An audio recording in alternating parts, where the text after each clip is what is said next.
Galera, estou de volta, né?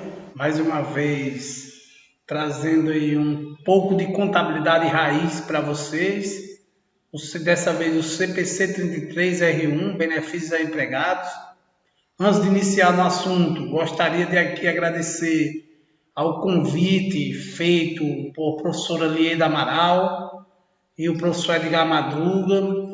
É uma satisfação enorme estar aqui contribuindo com esse evento maravilhoso, que é o Pensar Contabilidade, esse evento que traz a todos nós contadores, profissionais ou estudantes da área contábil uma reflexão, uma nova forma de pensar contabilidade através dos diversos CPC, de pensar uma contabilidade online, de caminhar em direção ao futuro. Vamos lá, né? Para quem não me conhece ainda, eu sou o professor Ricardo Aladim, sou professor da Universidade Federal do Cariri, em Juazeiro do Norte. Tenho graduação em Ciências Contábeis e Administração, em Ciências Contábeis pela UFRN, Administração pela UNP, sou especialista em Finanças Corporativas pela UFRN, MBA em Marketing e Negócios pela FAO e Mestre em Administração pela UNP. Atualmente, lá na UFCA, coordeno um núcleo de práticas contábeis e os programas de extensão do curso de Ciências Contábeis. Estamos aí caminhando, né? Tentando aprender e levar conhecimento para toda a sociedade. Vamos lá, vamos falar um pouco agora sobre o CPC 33, né? Benefícios a empregados. Primeira coisa, a gente tem que explicar o objetivo do CPC 33. Qual o objetivo desse CPC? Nada mais é do que estabelecer a contabilização e a divulgação dos benefícios concedidos aos empregados, né? Para tanto, esse pronunciamento ele requer que a entidade reconheça duas coisas, né? Reconheça aí um passivo quando o empregado prestou o serviço em troca de um benefício a ser pago no futuro. O que é que o CPC 33 quer dizer com isso? Que a entidade ela deve reconhecer um passivo quando aquele empregado ele prestou o serviço, só que o serviço não foi pago ainda. Exemplo, quando, por exemplo, durante um mês, vamos colocar aqui o mês de julho, né? Agora, durante o mês de julho, o empregado trabalhou durante todo o mês para a empresa. Em 31 de julho, finalizou o mês, então gerou aí uma obrigação da empresa pagar a esse empregado. Vamos lá? Gerou a obrigação. Então, se gerou a obrigação pelo regime de competência, que é o regime contábil, a empresa deve registrar esse fato, embora ela não tenha pago ainda. Então, ela vai registrar esse valor da folha de pagamento como um passivo, e quando a empresa pagar, ela tem até o 5º dia útil do mês subsequente para pagar, de acordo com a CLT. Então, quando a empresa pagar a esse funcionário, esse passivo vai ser baixado. E o CPC diz que a empresa deve reconhecer uma despesa quando a entidade se utiliza do benefício econômico proveniente do serviço recebido do empregado em troca de benefício a esse empregado. Ou seja, reconhece como despesa quando todo o processo já ocorreu. Vamos lá. Deve reconhecer como despesa quando o funcionário por exemplo, prestou o serviço para a empresa, o serviço foi prestado e a empresa já pagou aquele funcionário. Então, aquilo ali gerou uma despesa para aquela empresa. Ou se a empresa não tiver pago ainda ao funcionário, mas se o funcionário tiver prestado o serviço, aquilo ali foi uma despesa. Então, o CPC diz que reconhecer como despesa quando a entidade se utiliza do benefício econômico, ou seja, ela já se utilizou do serviço daquele funcionário. Vamos dar um exemplo aqui, onde a gente registraria aí lá no passivo e também fazer o registro da despesa. Nesse primeiro exemplo que eu dei, onde o funcionário já prestou o serviço, finalizou o mês, a empresa já se utilizou do benefício econômico desse serviço prestado, ou seja, o funcionário trabalhou para a empresa durante o mês. Então, qual vai ser o lançamento? A empresa vai debitar uma conta de despesa de salários, e vai creditar uma conta de passivo, salários a pagar. Quando do pagamento desse salário, lá no 5º dia útil do mês subsequente, a empresa debitaria salários a pagar e creditaria caixa ou bancos. Então, é isso aí. Com relação ao alcance, pessoal, desse CPC, deve ser aplicado pela entidade empregadora ou patrocinadora na contabilização de todos os benefícios concedidos ao empregado, exceto pagamento baseado em ações. Por quê? Pagamento baseado em ações está lá no CPC 10. Os benefícios a empregados incluem aqueles proporcionados por planos ou acordos formais entre entidades e empregados individuais, grupos de empregados ou representantes, por disposições legais, ou seja, pela legislação, ou por meio de acordos setoriais, pelos quais se exige que as entidades elas contribuam para o plano nacional, estadual, setorial, ou seja, algum acordo que a empresa fez que gerou alguma obrigação para ela, por práticas informais que dê origem a uma obrigação construtiva ou obrigação não formalizada. E o que são essas práticas informais? Quando é que essas práticas informais dão origem às obrigações construtivas? Essas práticas informais elas dão origem a uma obrigação construtiva quando a entidade não tiver alternativa, se não pagar o benefício. Como assim? Vamos dizer que a empresa ela tem um funcionário lá que ela não está pagando adicional noturno a esse funcionário. Mas esse funcionário, vamos dizer que ela até está pagando, mas está pagando por fora, não está pagando dentro da folha de pagamento. E aí isso é uma prática informal que a empresa está fazendo, né? Fora da legislação, ela está pagando, só que não está fazendo toda como deve ser os registros dentro da legalidade.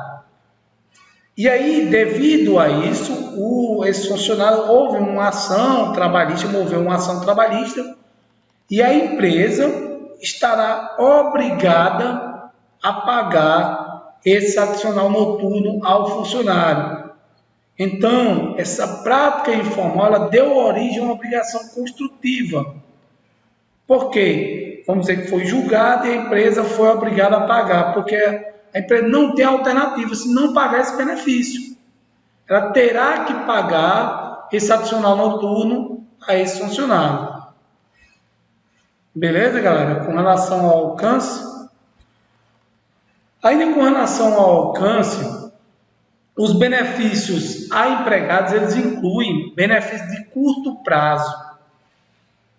O que são esses benefícios de curto prazo? São aqueles liquidados em até 12 meses após o período a que se refere a demonstrações contábeis, em que os empregados eles prestaram o serviço, ou seja, ordenados, salários, contribuições para a Seguridade Social, licença anual remunerada, licença médica remunerada, participação nos lucros e bônus, benefícios não monetários, tais como assistência médica, moradia, carro, bens ou serviços gratuitos ou subsidiados pela empresa, para esses empregados atuais, ou seja, os empregados que trabalham na empresa. Então, os benefícios a empregados incluem esses benefícios de curto prazo, que devem ser liquidados até 12 meses após o período a que se refere às demonstrações contábeis. Beleza, galera? Também os benefícios a empregados também incluem os benefícios pós-emprego. Quais são esses benefícios pós-emprego? Por exemplo, benefício de aposentadoria, pensão, pagamentos integrais por ocasião de aposentadoria, seguro de vida, assistência médica pós-emprego. Então, são alguns benefícios pós-emprego que estão incluídos no alcance desse CPC 33. Outros benefícios de longo prazo aos empregados também estão dentro do alcance do CPC 33. E quais são esses outros benefícios de longo prazo aos empregados?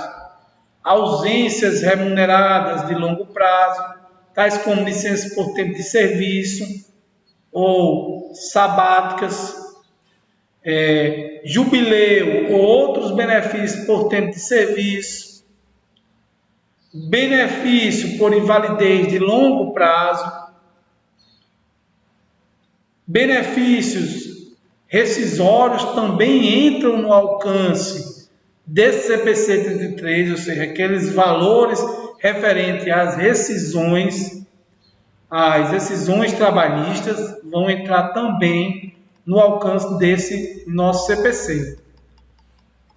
Os benefícios de curto prazo aos empregados. Quais são esses benefícios? A gente viu que são aqueles benefícios que espera-se que sejam integralmente liquidados, né, em até 12 meses.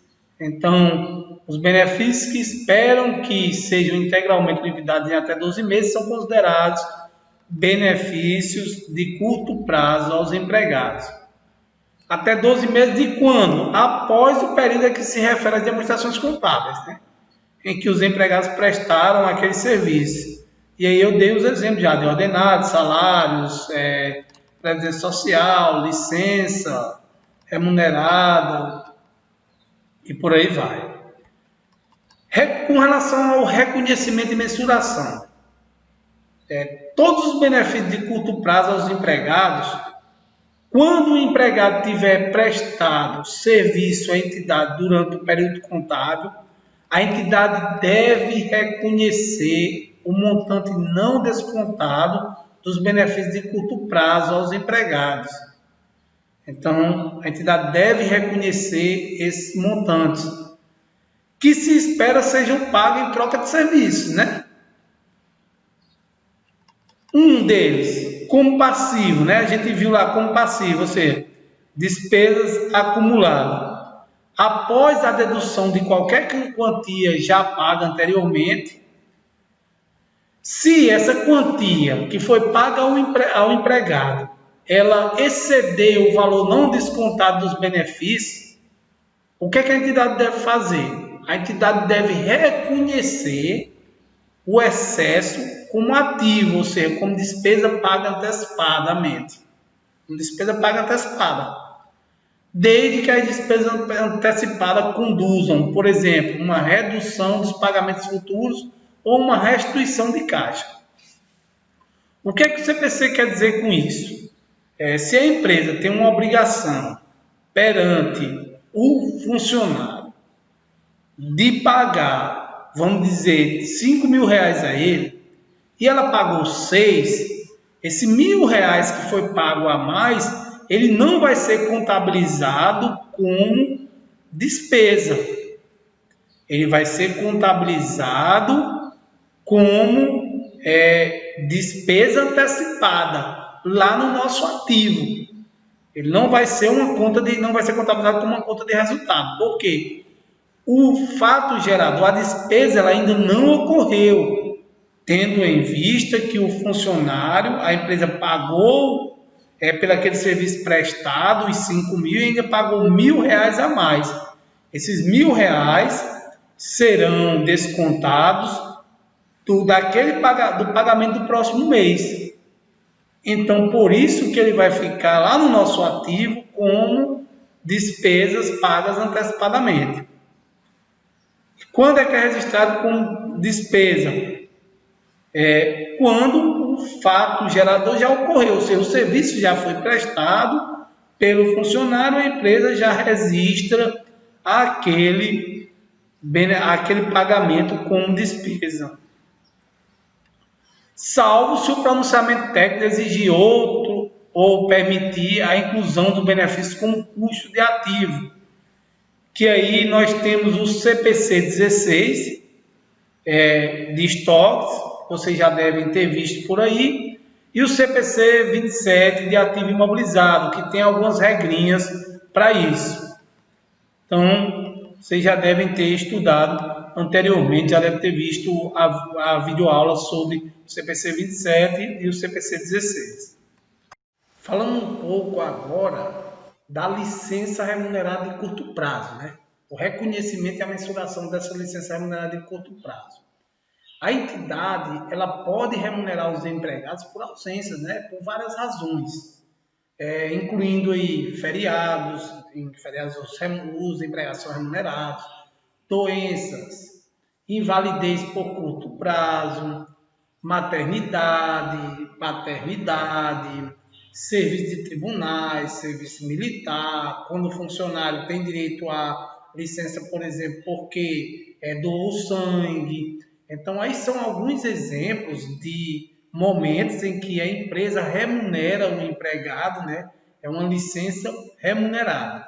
O empregado não trabalha e é remunerado por aquele dia.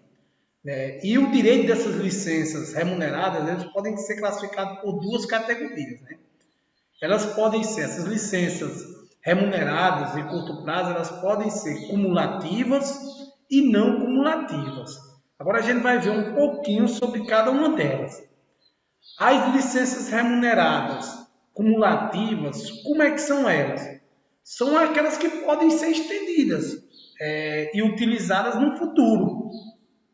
Se o direito adquirido no período corrente não foi totalmente utilizado, ou seja, o funcionário não utilizou aquela licença em um determinado momento e ele pode utilizar essa licença remunerada em um período futuro.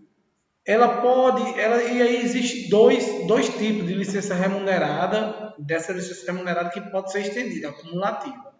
Que ela pode ser com direito adquirido, o empregado tem direito ao pagamento em dinheiro pelas licenças não gozadas, no momento em que ele se desliga da entidade, ou seja, licença de dias extras de descanso. Vamos dizer que a empresa ela tem uma sistemática onde ela dá alguns dias extras de descanso para o funcionário. Está todo regulamentado nas normas da empresa, que se o funcionário trabalhar durante tanto tempo, a empresa vai dar alguns dias extras de descanso para ele. E aí o funcionário saiu da empresa sem gozar desses dias de descanso, desses dias extras de descanso. A empresa ela vai remunerar o funcionário por esses dias de descanso extra. Então, isso aí está lá no regulamento da empresa, é uma licença com direito adquirido. Sem direito adquirido, quando é que ocorre? Quando os empregados não têm direito ao pagamento em dinheiro pela licença não gozada, deixarem a entidade. Exemplo, licença remunerada por serviço aos tribunais ou licença paternidade. O funcionário, a esposa do funcionário teve bebê, né? Teve um filho, e o funcionário tem direito ao período de licença maternidade, licença paternidade, quer dizer. E aí, mas ele, por algum motivo, ele não quis se ausentar do trabalho e não quis tirar essa licença paternidade. E então, o que acontece com essa licença? Ela não tem direito adquirido. Se ele não tira naquele período, os 5 dias após o nascimento da criança, ele não vai ter direito de reivindicar essa licença no futuro. Ele não tirou, não gozou dessa licença, ele não vai receber por essa licença lá no futuro. Ele pode até depois reivindicar, dizendo que foi a empresa que não deixou, mas eu estou dizendo aqui numa situação que o funcionário ele não quis tirar a licença, não saiu, e aí depois reivindicar o valor dessa licença. Foi ele mesmo quem optou por não tirar. Beleza, pessoal? Vamos falar agora de plano de participação nos lucros, né, e bônus. Quando é que ele deve ser reconhecido? Deve reconhecer o custo de pagamento de participação nos lucros ou bônus quando a entidade tiver uma obrigação legal ou construtiva de fazer esse pagamento, em consequência de um evento que já passou. Então, já ocorreu o fato gerador e, devido a isso, a empresa tem uma obrigação legal de pagar essa participação nos lucros ou esse bônus. Quando isso ocorre, por exemplo, vamos dizer que lá na empresa tenha-se lá no estatuto da empresa, nas normas da empresa na realidade, que a empresa vai distribuir participação nos lucros, vai dar participação nos lucros aos empregados anualmente. E aí já passou-se o ano, foi feito a contabilidade da empresa, apresentou o lucro, e a empresa então legalmente ela tem essa obrigação de pagar ou de distribuir esse lucro, de dar a participação dos lucros desses funcionários. Outra obrigação, quando a obrigação ela puder ser estimada de maneira confiável, se essa obrigação de pagar a participação nos lucros ou bônus da empresa, ela não for estimada de forma confiável, eu não posso registrar isso. Existe uma obrigação presente quando, e somente quando, a entidade não tiver alternativa realista a não ser efetuar o pagamento. Ou seja, eu só posso registrar, eu só posso colocar na minha contabilidade esse registro de custo do pagamento da participação nos lucros, primeiro, se essa minha estimativa ela for confiável. Segundo, se a entidade não tiver outra alternativa, se não pagar. Como eu dei no primeiro exemplo, vamos dizer que está lá nos documentos da empresa, no contrato da empresa, dizendo o contrato da empresa com o funcionário, dizendo que a empresa ela vai pagar, foi feito um contrato entre a empresa e o funcionário, que ela vai pagar a distribuição, participação nos lucros a esse funcionário. Então, ela não pode se esquivar depois desse pagamento. Então, eu tenho que ter uma estimativa confiável e tem que ser provável esse pagamento. Vou dar um exemplo aqui mais claro, coloquei até aqui embaixo. Em alguns planos de participação dos lucros, os empregados eles recebem uma parcela do lucro só se ele trabalhar na entidade, se ele permanecer na entidade, durante um determinado período, ou seja, durante um ano, por exemplo. Ele só tem direito à participação dos lucros se esse funcionário passou todo o ano na empresa. E aí, no final desse ano, ele teria direito à participação nos lucros. Então, o que acontece com isso? A mensuração dessas obrigações, dessa participação nos lucros ou bônus, ela deve ser analisada, ou seja, ela deve refletir aquela possibilidade de alguns empregados eles se desligarem da empresa durante o ano. Porque a gente sabe que vão ter alguns funcionários que não vão ter direito a essa participação nos lucros porque eles se desligaram. No exemplo aqui, o funcionário só tem direito se ele trabalhar durante todo o ano na empresa. Mas vamos dizer que o funcionário se desligou com 5 meses. Alguns funcionários se desligaram 5, 6 meses, eles não passaram o ano na empresa. Então, eles não vão ter direito a esse pagamento da participação dos lucros ou esses bônus. E quando contabilizar, for fazer esse registro, a gente tem que levar em consideração essas situações, para que esse custo seja mensurado de forma confiável, para que esse custo realmente seja mensurado de forma correta. E aí um exemplo, né? A gente pode dar um exemplo aqui. Vamos lá, um plano de participação nos lucros requer que a entidade aí pague uma parcela específica dos lucros líquidos no ano aos empregados que trabalham todo ano, né? Como eu falei anteriormente. Se nenhum dos empregados se desligar durante o ano, o total dos pagamentos de participação nos lucros seria de 3%. No exemplo que eu dei anteriormente, ninguém se desligou da empresa, então a empresa teria aí que pagar, a empresa teria um custo de 3% sobre seu lucro, né? Teria que distribuir 3% do lucro aí aos funcionários. Só que a entidade ela estima que a taxa de rotatividade de pessoas vai reduzir aí esse pagamento para 2,5% do lucro líquido. Então, a entidade deve reconhecer 3 ou reconhecer 2. A entidade ela deve reconhecer um passivo e, consequentemente, deve reconhecer um passivo e, consequentemente, uma despesa, né? Uma despesa e um passivo, na realidade, de 2,5 do lucro e não de 3. Por quê? Porque a entidade já fez um estudo e observou que, caso todos passem o ano, ele teria que pagar 3%. Mas ela observou que, historicamente, apenas 2,5%, ela vem pagando apenas 2,5% do lucro. Por isso que ela deve registrar esse valor de 2,5%. Tranquilo, galera? E com relação à divulgação disso aí, como é que é feita a divulgação? Esse pronunciamento ele não exige divulgações específicas acerca de benefícios de curto prazo. Mas aí nada impede, tenha outros pronunciamentos que o exijam, como é o caso, por exemplo, do CPC 05, que fala sobre divulgações sobre partes relacionadas, e o CPC 26, que fala sobre a apresentação das demonstrações contábeis. Então, no CPC 33, não tem nada específico com relação à divulgação dos benefícios de curto prazo a empregados.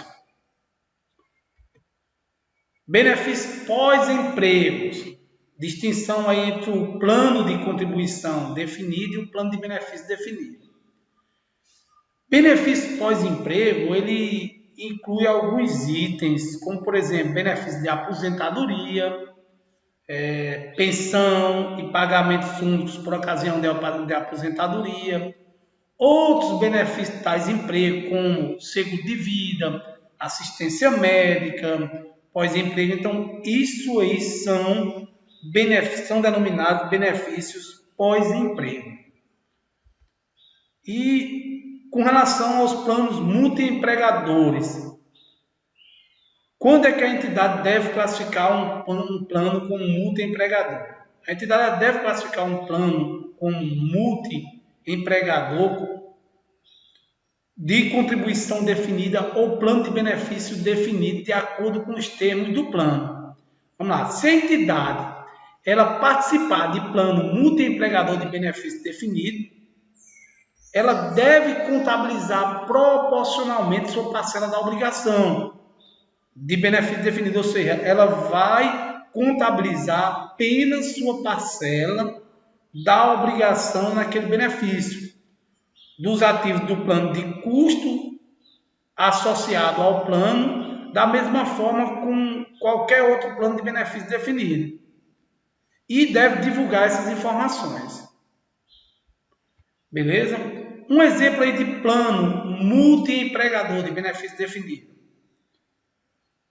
O plano é financiado em regime de repartição simples, tal que as contribuições são definidas em níveis que se espera ser suficientes para pagar os benefícios que vençam no mesmo período, e os benefícios futuros adquiridos durante o período corrente serão pagos com contribuições futuras. E os benefícios dos empregados, eles são determinados pelo tempo de serviço e as entidades participantes não podem ser retiradas do plano sem pagar uma contribuição pelos benefícios adquiridos pelos empregados até a data de sua retirada, né? Esse plano apresenta riscos atuariais para a entidade, ou seja, se o custo final dos benefícios já adquiridos na data a que se refere às demonstrações contábeis for maior que o esperado, a entidade ela terá de aumentar as suas contribuições ou de persuadir aí os empregados a aceitar uma redução dos benefícios, que é muito difícil. Então a entidade aí terá que ou aumentar a sua contribuição ou persuadir, fazer com que esses funcionários aceitem uma redução dos benefícios. Portanto, esse plano é um plano de benefícios definido, né? Com relação aos planos de benefícios que compartilham riscos entre várias entidades sob controle comum, várias entidades sob o controle de tem uma controladora, e aí essas entidades elas compartilham os riscos desse plano. Exemplo, uma controladora e suas subsidiárias, elas não são planos multiempregadores. A entidade que patrocinar planos desse tipo, ela deve obter informações acerca do plano como um todo, saber tudo sobre o plano, mensurando, de acordo com o pronunciamento técnico CPC 33, utilizando aí premissas que se apliquem ao plano como um todo, né? Se houver acordo contratual ou políticas expressas para atribuir as despesas líquidas dos benefícios definidos no plano, mensurado de acordo com o pronunciamento CPC 33, as entidades do grupo econômico, elas essas entidades, elas devem, nas suas demonstrações separadas ou individuais, reconhecer as despesas, né? Reconhecer as despesas líquidas correspondentes aos benefícios definidos para ela. Então, cada uma vai reconhecer suas despesas líquidas correspondentes àqueles benefícios definidos, né? Se não houver tal acordo ou tal política na empresa, a despesa líquida do benefício definido ele deve ser reconhecida nas demonstrações separadas ou individuais da entidade que é legalmente a patrocinadora do grupo. As outras entidades pertencentes ao grupo devem reconhecer em suas demonstrações separadas ou individuais uma despesa igual às contribuições devidas no período. Então, isso que acontece aí quando nós temos planos de benefícios definidos que compartilham riscos entre várias entidades que estão sob o controle comum, ou seja, que estão sendo controladas. Plano de previdência social, planos públicos. A entidade ela deve contabilizar sua participação em planos de previdência social, né, aqueles planos públicos. Também deve ser contabilizado da mesma maneira que contabiliza sua participação nos planos multiempregados. Então, a entidade ela deve contabilizar também aqueles planos de previdência, aquelas participações nos planos de previdência social, ou seja, nos planos públicos. Em relação ao seguro de benefícios, né? A entidade ela pode pagar prêmio de seguro para custear um plano de benefício pós-emprego. E como ela deve tratar esse plano de contribuição, né? Deve tratar como uma contribuição definida, exceto se a entidade tiver a obrigação legal de pagar os benefícios dos empregados diretamente quando se vencerem, ou tiver a obrigação legal de pagar as contribuições adicionais se a seguradora não cobrir todos os benefícios futuros do empregado relativa aos serviços prestados no período corrente e em períodos anteriores. Então, como a entidade deve registrar esse plano, deve registrar como um plano de contribuição indefinida, exceto se ela tiver a obrigação legal de pagar esse benefício dos empregados diretamente quando se vencerem, ou tiver a obrigação legal de pagamento de contribuições adicionais se a seguradora não cobrir todos esses benefícios aos empregados, né? Se a entidade ela tiver a obrigação legal ou construtiva, o plano deve ser tratado como plano de benefício definido.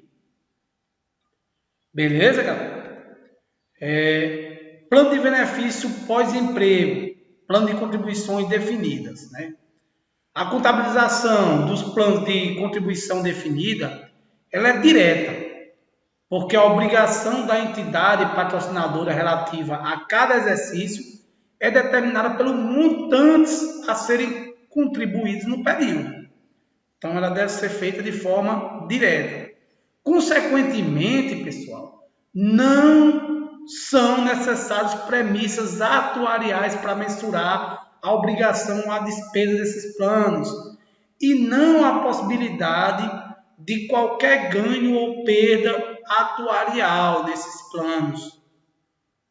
As obrigações elas são mensuradas com base não descontada, exceto quando não são completamente liquidadas em 12 meses após o final do período em que os empregados prestaram o respectivo serviço. Tranquilo? Com relação ao reconhecimento e mensuração desses planos de contribuição definida. Quando o empregado ele tiver prestado o serviço à entidade durante um certo período, a entidade ela deve reconhecer a contribuição devida para o plano de contribuição definido, em troca desse serviço. Deve reconhecer como passivo, como despesa acumulada lá e como passivo, né? Após a dedução de qualquer contribuição já paga, e como ativo, ou seja, despesa antecipada, no caso de antecipação. Isso a gente já viu anteriormente, né? Como é que a entidade faz o registro contábil? Debita, se ela não pagou ainda, ela debita uma conta de despesa, lá nas despesas acumuladas, conta de resultado, e credita planos de contribuição definida a pagar lá no passivo. Após o pagamento, ela debita a conta, plano de contribuição indefinidas a pagar e credita o caixa ou bancos. Caso ela tenha pago a mais, então não vai ser uma despesa antecipada, o valor que ela pagou a mais. Então ela vai debitar despesa antecipada com plano de contribuição definida lá no ativo e creditar o caixa ou o banco por onde ela pagou, né? E ela deve registrar como despesa, a menos que outro pronunciamento indique algo diferente. Então, ocorreu o fato gerador, a entidade ela registra aí esse plano de contribuição, essa obrigação lá como despesa.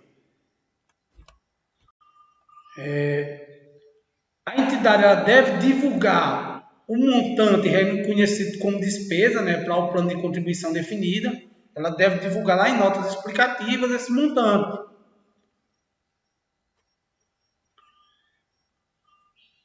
A contabilização dos planos de benefício definido, ela é complexa, não é simples, porque são necessárias premissas aí atuariais.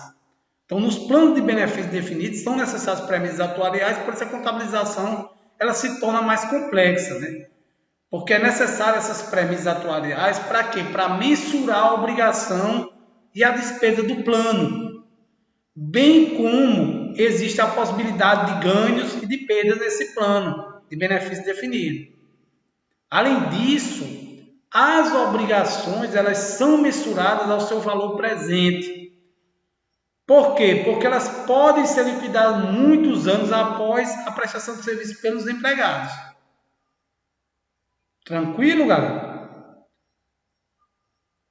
o reconhecimento e a mensuração desses planos de benefício definidos. Os planos de benefício definidos, eles podem não ter fundo constituído ou podem ser totalmente ou parcialmente cobertos por contribuições da entidade. E algumas vezes dos seus empregados também, né? Para a entidade ou o fundo legalmente separado da entidade patrocinadora e a participação do qual são pagos os benefícios a empregados. Então, o pagamento dos benefícios concedidos, ele depende não somente da situação financeira e do desempenho dos investimentos do fundo, mas também da capacidade e do interesse da entidade de suprir qualquer insuficiência nos ativos do fundo. A entidade ela assume, na essência, os riscos atuariais e de investimentos associados ao plano e, consequentemente, as despesas reconhecidas de plano de benefício definido. Essas despesas não é necessariamente um montante da contribuição devida relativa ao período. A entidade ela deve contabilizar não somente a sua obrigação legal, segundo os termos formais de plano de benefício definido, mas também qualquer obrigação construtiva que surja a partir das práticas informais da entidade. Ou seja, além das obrigações legais, a entidade ela deve contabilizar qualquer obrigação construtiva aí que surja a partir das práticas informais dessa entidade, a partir de práticas além da legislação. As práticas informais dão origem a uma obrigação construtiva quando a entidade não tiver alternativas realistas, a não ser pagar esses benefícios aos empregados.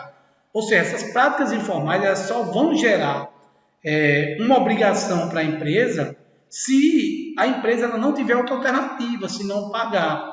Ou seja, se naquele exemplo que eu dei lá no início da nossa conversa, se já tiver tido um processo judicial e a empresa já estiver com a obrigação de pagar esse benefício, então isso já gera aí eu tenho que fazer uma contabilização disso, porque a empresa não pode aí não ter outra alternativa, senão pagar. Um exemplo de obrigação construtiva é quando a alteração das práticas informais da entidade elas causam um dano inaceitável no seu relacionamento com o empregado. Eu dei um exemplo lá no início da nossa conversa, né? E com relação ao balanço patrimonial, a entidade ela deve reconhecer o valor líquido do passivo, ativo de benefício definido na demonstração contábil. Quando a entidade ela obtiver um superávit no plano de benefício definido, ela deve mensurar o valor líquido do ativo de benefício definido como sendo o menor entre o superávit do plano de benefício definido e o teto de ativo, determinado aí pela aplicação da taxa de desconto especificada. Então, a entidade, quando tiver um superávit, ela deve aí, o valor líquido desse ativo de benefício deve ser definido como sendo o menor, entre o superávit do plano de benefício definido e o teto de ativo determinado lá pela aplicação da taxa de desconto que foi especificada anteriormente. O reconhecimento de mensuração, ou seja, o valor presente de obrigações por benefício definido de custo nos serviços correntes. O custo final, pessoal, do plano de benefício definido, ele pode ser influenciado por muitas variáveis, tais como salário na data de concessão do benefício, rotatividade, mortalidade de funcionários, contribuição de empregados e tendências de custos médicos. O custo final do plano ele é incerto e é improvável que essa incerteza venha a permanecer por um longo período de tempo. Então, o custo desse plano ele é incerto E essa incerteza, é provável que ela permaneça aí por um longo período, né? Com o objetivo aí de mensurar o valor presente dessas obrigações de benefício pós-emprego, devido às incertezas, e o respectivo custo do serviço corrente, é necessário pelo menos 3 coisas. É necessário a aplicação do método de avaliação atuarial, é necessário atribuir benefício aos períodos de serviço e é necessário adotar premissas atuariais. Então, esses 3 pontos têm que ser levados em consideração. Tranquilo? Está aqui no CPC. Aplicar métodos de avaliação atuarial, atribuir benefícios aos períodos de serviço e adotar premissas atuariais. O método de avaliação atuarial. A entidade ela deve utilizar o método de crédito unitário projetado para determinar o valor presente das obrigações de benefícios definidos e o respectivo custo do serviço corrente. E, quando aplicável, o custo de serviço passado. Atribuição de benefícios a períodos de serviço.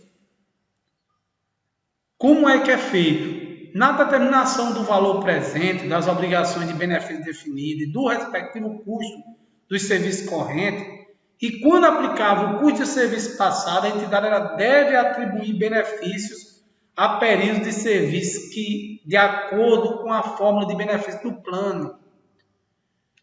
Entretanto, se o serviço do empregado nos últimos anos conduzia a um benefício significativamente mais elevado do que em períodos anteriores, a entidade ela deve atribuir benefícios em bases lineares, desde que a data em que o serviço do empregado conduz pela primeira vez a benefícios previstos no plano, quer os benefícios estejam ou não condicionados a serviços futuros, até a data em que o serviço futuro do empregado não levar nenhuma quantia relevante de benefícios adicionais conforme o plano, exceto nos casos provenientes de novos aumentos de salários.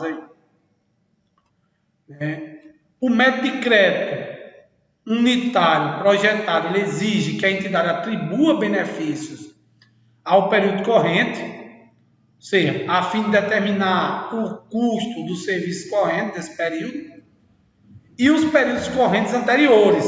Para quê? A fim de determinar o valor presente das obrigações de benefícios definidos. A entidade ela deve atribuir benefícios aos períodos em que surge a obrigação de proporcionar benefício pós-emprego. Essas obrigações surgem como? Surgem à medida que os empregados eles prestam serviço em troca de benefício pós-emprego e que a entidade ela espera pagar em períodos futuros. Tranquilo? As técnicas atuariais permitem que a entidade ela mensure essa obrigação com confiabilidade, com uma confiabilidade suficiente, né, para justificar o reconhecimento de um passivo. Então, deve-se utilizar técnicas atuariais para essa mensuração. E as premissas atuariais? Né? As premissas atuariais elas devem ser imparciais. Elas devem ser não enviesadas e devem ser mutuamente compatíveis. As premissas atuariais elas devem ser as melhores estimativas da entidade sobre as variáveis que determinarão o custo final de prover benefícios pós-emprego. As premissas atuariais elas compreendem o que é que eu vou levar em consideração nessas premissas atuariais? Mortalidade dos beneficiários, taxa de rotatividade de empregados, quantidade de inválidos e aposentados antecipadamente, taxa de sinistro desses planos médicos. Então, tudo são elementos que eu vou levar em consideração nessas premissas atuariais. E as premissas financeiras, que abordam tópicos. Quais são esses tópicos que são abordados pelas premissas financeiras? São as taxas de descontos, os níveis de benefícios, excluindo qualquer custo de benefícios, impostos devidos pelo plano sobre contribuições. Então, esses são alguns exemplos aí de premissas atuariais e premissas financeiras. Beleza? Com relação à mortalidade, a entidade ela deve determinar suas premissas de mortalidade, tendo por referência a sua melhor estimativa de mortalidade dos participantes nos planos, tanto durante quanto após o emprego. Então, a entidade ela deve levar em consideração, para a questão das premissas atuariais, a mortalidade desses empregados, né? Tanto durante o plano quanto após o emprego lá. A fim de quê? Para que ela deve fazer isso? A fim de estimar o custo do benefício. A entidade ela deve considerar as mudanças esperadas na taxa de mortalidade, por exemplo, ajustando as tábuas padrões de mortalidade com estimativas de melhorias da mortalidade. Então, ela deve estar sempre analisando aí essa taxa de mortalidade, tanto durante como após o emprego, porque isso vai influenciar no pagamento aí desses planos. Então, são premissas atuariais. A taxa de desconto. A taxa de desconto ela deve refletir o valor do dinheiro no tempo, mas não os riscos atuariais ou de investimento. Além disso, essas taxas de desconto elas não devem refletir o risco de crédito específico da entidade, suportada pelos credores lá, né? Nem refletir também o risco de a experiência futura poder refletir das premissas atuariais. Premissas atuariais com relação aos salários, benefícios de custos, de custos médios. A entidade ela deve mensurar essas obrigações de benefícios definidas em base que reflitam, por exemplo, os benefícios estabelecidos nos termos do plano ou resultantes de qualquer obrigação construtiva que vá além desses termos no final do período, a que reflete as demonstrações contábeis. Qualquer aumento salarial, estimados futuros que afetem os benefícios devidos também devem ser levados em consideração. O efeito de qualquer limite sobre parcela do empregador no custo dos benefícios futuros, contribuições de empregados ou de terceiros que reduzam os custos final destes benefícios para a entidade e deve levar em consideração também as mudanças futuras estimadas no nível de benefício de previdência social que afetem os benefícios devidos segundo um plano de benefício definido. Custo dos serviços passados e ganhos e perdas na liquidação. O que acontece? Quando determinado o custo do serviço passado, ou ganho, ou a perda na liquidação, a entidade ela deve remensurar o valor líquido de passivo ou ativo de benefício definido, utilizando aí o valor justo dos ativos do plano e as premissas atuariais correntes, incluindo aí a taxa de juros de mercado e outros preços de mercado correntes, né? Que reflitam o quê? Que reflitam os benefícios oferecidos em conformidade com o plano e os ativos do plano antes da alteração. Ou seja, ela deve levar em consideração os benefícios oferecidos em conformidade com o plano e os ativos do plano antes das alterações, ou seja, das alterações, da redução ou liquidação aí do plano. E também deve levar em consideração os benefícios oferecidos em conformidade com o plano e com os ativos do plano após a alteração, redução ou a liquidação desse plano. Com relação aos custos do serviço passado, os custos do serviço passado é a mudança no valor presente da obrigação de benefício definido, resultante de alteração ou redução nesse plano.